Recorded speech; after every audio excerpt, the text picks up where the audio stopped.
तो कहानी की शुरुआत होती है फ्रांसिस के परिवार से, जो अपने परिवार को बचाने के लिए अपने पिता के घर में जा रहा होता है, क्योंकि उनके आसपास के इलाकों में ज़ॉम्बीज़ लोगों को मार मार कर उनके जैसे ज़ॉम्बीज़ बना रहे हैं। जैसे कि हम जानते हैं कि अगर कोई ज़ॉम्बी किसी आदमी को मार देता है तो दूसरा आदमी भी एक ज़ॉम्बी बन जाता है, तो वैसे ही धीरे धीरे इनके यहाँ भी वही होता जा रहा है। और इसी के कारण फ्रांसिस यानी फेरी अपने परिवार को लेकर अपने पिता के घर जा रहा होता है। फेरी डरते हुए घर के अंदर जाता है और अपने माँ बाप को पुकारने लगता है। जब फेरी अपने पिता के कमरे में जाता है, वो देखता है कि उसके पिता बेड पे मरे पड़े होते हैं, लेकिन फेरी को इस बात का कोई दुख नहीं होता, क्योंकि फेरी का बचपन कुछ अच्छा नहीं बीता। उसके बचपन में उसके पिता ने उस पर बहुत अत्याचार किया था। उसे एक कमरे में बंद करके रखते थे और ना ही उसे कुछ खाने पीने के लिए देते थे। फेरी अपने पिता के पास पड़ी गन उठाकर अपने पास रख लेता है और साथ ही अपने पिता के हाथ में पहनी हुई घड़ी को भी। जैसे ही वो कमरे से बाहर आता है, एक जगह उसकी माँ खड़ी होती है, जो कि अब ज़ॉम्बी बन चुकी थी, जो उसे कई बार सॉरी फेरी कहती है। जैसे ही वो फेरी की तरफ उसे मारने के लिए आगे बढ़ती है, फेरी अपनी माँ को गोली मार देता है।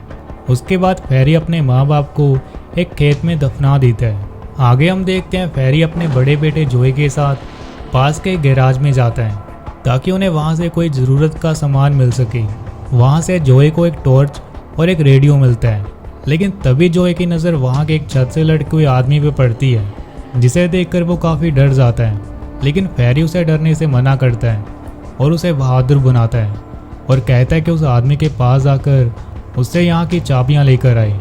जब जोए उस आदमी के पास आकर चाबियाँ लेने जाता है, तभी वो आदमी जोए पे गिर जाता है। जोए तभी चिल्लाने लगता है और घर जाकर काफ़ी डरे हुए अपने हाथ पांव धोने लगता है। उसके बाद फेरी की पत्नी एरिस उसे लेकर एक बेसमेंट के कमरे में जाती है, और ये वही कमरा होता है जहाँ फेरी को बचपन में उसके पिता बंद कर देते थे। फेरी को वहाँ जाकर अपने बचपन के फ्लैशबैक्स दिखते हैं। एरिस फेरी को वहाँ पड़ा जनरेटर दिखाती है, जिससे वो लोग घर में बिजली ला सकते हैं, लेकिन उस जनरेटर में फ्यूल नहीं होता। उसके बाद हम देखते हैं रात का खाना खाते वक्त एरिस फेरी को वहाँ से जाने के लिए कहती है, क्योंकि वो लोग वहाँ ज़्यादा दिन तक नहीं रुक पाएंगे, क्योंकि उनके पास इतना राशन नहीं है कि वो लोग ज़्यादा दिन तक वहाँ रह सकेंगे। और इस बातचीत के दौरान हमें ये भी पता चलता है जोए फेरी का स्टेपसन है और फेरी का छोटा बेटा लूकी एरिस और फेरी का सगा बेटा है। एरिस और फेरी का इस बात पर कई बार झगड़ा भी हो चुका है कि वो अपने एक्स हस्बैंड से अब भी छिपकर बात करती है, जिसके कारण फेरी जोए के साथ अच्छा बर्ताव नहीं करता। आगे हम देखते हैं अगले दिन एरिस और फेरी के बीच उसके पास्ट को लेकर बहस हो रही होती है, और इस दौरान फेरी एरिस को खुद से अलग होने के लिए परमिशन दे देता है और मूव ऑन करने के लिए कहता है। ये फैसला करके वो लोग वहाँ से जाने लगते हैं। रास्ते में तब एक ब्रिज आता है, जिसका आगे जाने के लिए रास्ता बंद होता है, और उस ब्रिज के रास्ते में कई खराब गाड़ियाँ नजर आती हैं, जिसको देखकर फेरी कहता है कि वो आगे नहीं जा पाएंगे, जिसके कारण उन्हें वापस अपने पिता के घर जाना होगा।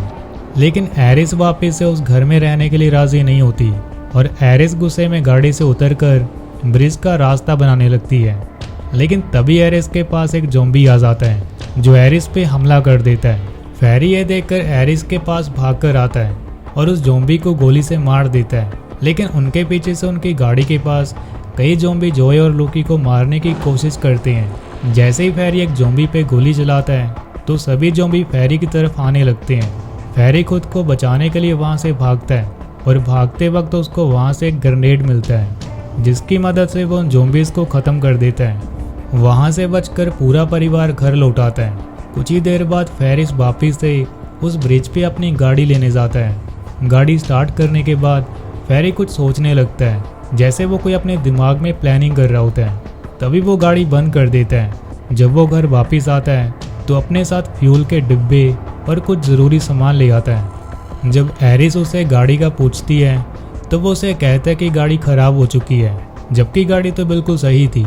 और यहीं से शुरू होता है कहानी का ट्विस्ट, जो आगे की कहानी में हमें समझ आने वाला है। तो उसके बाद फेरी वहाँ से लाए फ्यूल से बेसमेंट में पड़े जनरेटर को स्टार्ट कर लेता है, और घर में लाइट आ जाती है। यह देखकर पूरा परिवार बहुत खुश होता है और म्यूज़िक लगाकर डांस करने लगते हैं। इस दौरान जब फेरी अपनी शादी की वीडियो देख रहा होता है, तो उसे अपने शादी वाले दिन याद आने लगते हैं। एरिस फेरी को देखकर किचन में चली जाती है।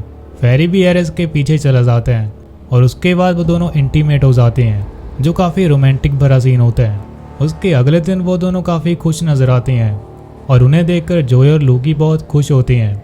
आगे हम देखते हैं जोय अपने रेडियो में सिग्नल्स लाने की कोशिश कर रहा होता है ताकि वो आसपास के इलाकों का माहौल जान सके और उन्हें कहीं से मदद मिल सके। और तभी जोय को रेडियो में से एक सिग्नल मिलता है जो कि उसे क्लियर सुनाई नहीं देता, लेकिन उसे एक कैंप नाम की आवाज़ सुनाई देती है और फेरी और एरिस को पुकारने लगता है। एरिस जोय की बात सुनकर यकीन कर लेती है, जबकि फेरी जोय की बात पर यकीन करने के लिए राजी ही नहीं होता और वहाँ से गुस्सा होकर चला जाता है। उसके बाद फेरी कुछ काम कर रहा होता है, फिर उसके पास जोय आता है जो फेरी से कहता है कि वो भी उसकी मदद करना चाहता है ताकि वो अपने परिवार को बचा सके। लेकिन फेरी जोय पर गुस्सा होता है और वो उसे कहता है कि वो भी छोटा है, उसे फेरी की बात माननी चाहिए। लेकिन जोय उसकी कोई बात नहीं सुनता।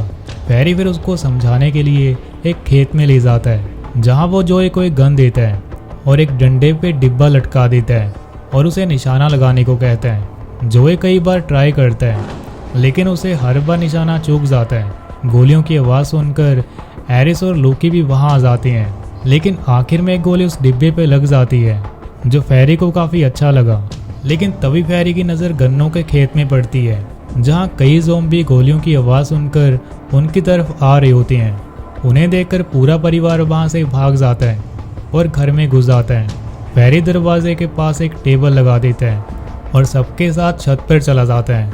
लेकिन ज़ोंबीज़ घर के दरवाजे और शीशे तोड़कर घर में घुसने की कोशिश कर रहे होते हैं।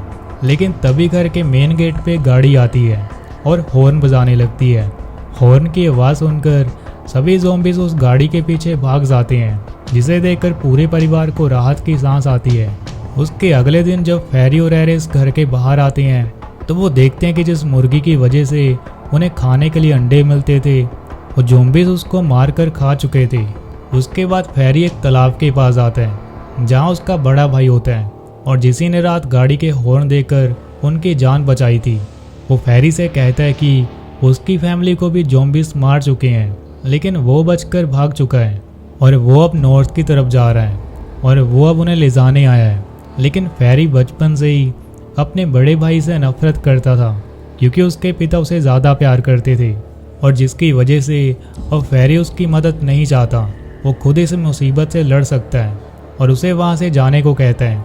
लेकिन फेरी का बड़ा भाई फिर भी उन सबके लिए नॉर्थ की तरफ जाने के लिए एक मैप छोड़ जाता है। फेरी उसके जाने के बाद उस मैप को जलाने की सोचता है, लेकिन जला नहीं पाता और उसे अपने पास रख लेता है। घर जाकर फेरी एरिस से झूठ कहता है कि उसका बड़ा भाई वहाँ उसके जाने से पहले ही जा चुका था। यह सुनकर एरिस उदास होकर अंदर चली जाती है। ऐसा लगता है कि जैसे बाकी सब वहाँ से जाने की कोशिश कर रहे हैं, लेकिन बस एक फेरी होता है जो वहाँ से जाने की नहीं सोचता। उसके बाद हम देखते हैं फेरी पूरे घर की खिड़कियों पे पट्टियाँ लगाकर बंद कर देता है ताकि ज़ोंबीज़ घर के अंदर ना सके। उसके बाद फेरी जब नहा रहा होता है तब जोय उसके कमरे में आता है। उसको वहाँ ज़मीन पे वही मैप दिखाई देता है जो फेरी को उसके बड़े भाई ने दिया था। फेरी ये देखकर अब टेंशन में पड़ जाता है। उसके बाद जब सब खाना खाने लगते हैं तब जोय फेरी से उस मैप के बारे में पूछता है। एरिस भी जोय की बात सुनकर उस मैप के बारे में पूछने लगती है कि जोय किस मैप की बात कर रहा है। लेकिन फेरी इस बात को घुमाकर उस बात को बीच में लेकर आता है जो फेरी और एरिस के बीच में हुई थी। वो जोय और लूकी को बताता है कि उनकी माँ उन्हें छोड़कर जाने वाली थी क्योंकि वो उनके साथ नहीं रहना चाहती, वो किसी और लड़के के साथ भागना चाहती है। यह सुनकर जोय और लूकी रोने लगते हैं और एरिस से सवाल जवाब करते हैं, लेकिन एरिस भी रोकर अपनी कहानी बताती है और फिर से फेरी से मैप को मांगती है। लेकिन फेरी उस मैप को जला देता है। एरिस ये देखकर फेरी को थप्पड़ मार देती है और वहाँ से कमरे में चली जाती है।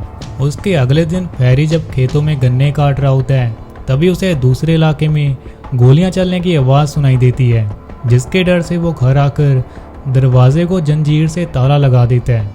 लेकिन तभी एक आदमी दरवाज़ा खटखटाने लगता है जो उनसे मदद मांगता है कि वो एक फौजी है जिसे गोली लगी हुई है। लेकिन फेरी उस आदमी को अंदर आने से मना करता है, लेकिन जोय दरवाज़ा खोल देता है और वो आदमी अंदर आ जाता है। जो कि सच में जख्मी होता है। हैरिस उस आदमी की मदद करती है और उसका इलाज करती है, लेकिन फेरी उस आदमी को इलाज के बाद एक कमरे में बंद कर देता है। लेकिन उसी रात जोई हैरिस के पास आता है और वो कहता है कि वो घर से भागने वाला है क्योंकि वो और ज़्यादा अपने पिता का जुल्म बर्दाश्त नहीं कर सकता और वो इस घर से आज़ाद होना चाहता है। हैरिस भी ये सोचकर उसे जाने देती है कि कोई तो इस कैद से आज़ाद हो जाएगा। उसके बाद जोई घर से भाग जाता है। जैसे ही सुबह होती है, हम देखते हैं कि किचन में हैरिस उस फौजी को खाना दे रही होती है। तभी वहाँ फेरी आता है और वो ये देखकर नाखुश होता है और साथ ही में जोई का पूछता है, लेकिन हैरिस उसे कुछ नहीं कहती। जब फेरी जोई को ढूंढने लगता है तो वो देखता है कि घर का दरवाज़ा खुला होता है और उसे पता चल जाता है कि जोई घर से भाग चुका है। ये देखकर वो गुस्से में आ जाता है और एक हथौड़ी लेकर किचन में जाता है और उस फौजी आदमी के सर पर मारता है और उसे मार देता है। उसे मारने के बाद फेरी हैरिस और लोकी की तरफ बढ़ता है, लेकिन वो उन्हें मारता नहीं है, उन्हें सिर्फ बेहोश करके बेसमेंट में बंद कर देता है। उसके बाद जब फेरी सो रहा होता है तभी उसे लोकी के चिल्लाने की आवाज़ आती है। जैसे ही फेरी लोकी को देखने वहाँ जाता है तो हैरिस फेरी पे पीछे से चाकू मार देती है और वहाँ से उसको लॉक करके घर से भागने लगती है। लेकिन जब वो दोनों घर से बाहर आते हैं तो घर के बाहर फेरी का बड़ा भाई होता है जो कि अब ज़ॉम्बी बन चुका है। वो हैरिस और लोकी को देखकर उन्हें मारने आता है। हैरिस उसे मारने की अपनी पूरी कोशिश करती है। हैरिस और लोकी के चिल्लाने की आवाज़ सुनकर फेरिस उस कमरे से बाहर निकल आता है और अपने भाई को मार देता है। लेकिन इस बीच लोकी जख्मी हो जाता है और वो ज़ॉम्बी इन्फेक्टेड हो जाता है। ये देखकर फेरी और हैरिस घबरा जाते हैं। हैरिस लोकी को बचाने के लिए उसकी बाजू काट देती है और अब हैरिस फेरी से कहती है कि लोकी को अब खून की ज़रूरत है, उसे हॉस्पिटल ले जाना होगा। फेरी भी ये सुनकर घबरा जाता है और घर से निकलकर गाड़ी लेने ब्रिज पे जाता है। लेकिन वहाँ ब्रिज पे जोई होता है और जोई के पास बंदूक भी होती है। जोई को लगता है कि वो उसे मारने आया है। ये सोचकर जोई फेरी को गोली मार देता है, लेकिन फेरी उसे बेटा कहकर बुलाता है। ये सुनकर जोई भी रोने लगता है और फेरी से माफ़ी मांगने लगता है, लेकिन फेरी मर जाता है। उसके बाद जोई वहाँ से गाड़ी लेकर घर चले जाता है और इसी के साथ हमारी आउटसाइड की कहानी यहीं ख़त्म हो जाती है। आपको इस मूवी की कहानी कैसी लगी कमेंट सेक्शन में ज़रूर बताइएगा। आज के लिए सिर्फ इतना ही, मिलते हैं नेक्स्ट वीडियो में।